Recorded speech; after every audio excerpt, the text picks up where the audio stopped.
ইডির অভিযান ঘিরে তোলপাড় রাজ্য। মঙ্গলবার শহর এবং শহরতলির 4টি জায়গায় হানা দেয় ইডির টিম। প্রথমত খয়েরপুর স্থিত সিপিআইএম নেতা পবিত্র করের বাড়িতে ইডির টিম হানা দেয় তার ভাগিনা উৎপল চৌধুরীর কারণে। সেই উৎপল চৌধুরীর বিরুদ্ধে ইডি এখন তদন্ত করছে, কারণ তার বিরুদ্ধে একাধিক আর্থিক প্রতারণা সংক্রান্ত অভিযোগ রয়েছে। উৎপল চৌধুরীর বিষয়ে তারা বিভিন্ন খোঁজ খবর নিয়েছেন। একইভাবে উৎপল চৌধুরীর শ্বশুর বাড়ি অর্থাৎ নলছড়েও হানা দেয় ইডি। নলছড়ে প্রাক্তন ব্যাংক ম্যানেজার হারাধন বৈদ্যের বাড়িতে তল্লাশি চালানো হয়। হারাধন বাবুর মেয়ে তনুশ্রী বৈদ্যের সাথে বিয়ে হয়েছে উৎপলের।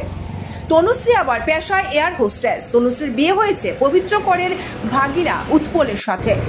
অন্যদিকে আগরতলা বাদারঘাট বিধানসভা কেন্দ্রের অন্তর্গত 51 নম্বর বুথ সভাপতি পরিতোষ ভৌমিকের ভাড়াটিয়া মিহির দেবনাথের ঘরেও হানা দেয় ইডি। যদিও মিহির দেবনাথ বলেছেন তার ঘর থেকে ইডি নাকি কিছুই পায়নি। একইভাবে এদিন ক্যাম্পের বাজার এলাকার সৌরভ বণিকের বাড়িতেও ইডি হানা দিয়েছে। সৌরভ বণিক হলেন ফায়ার সার্ভিসের অবসরপ্রাপ্ত কর্মী। একটি বেসরকারি সংস্থার ম্যানেজার হিসেবে কর্মরত থাকাকালীন তিনি প্রচুর টাকা রোজগার করেছেন বলে খবর। তার ভাই টিসিএস অফিসার সোমেশ বণিক, তিনি কর্মরত বিশালগড় মহকুমার শাসক অফিসে। Bureau report, news Nageshwari.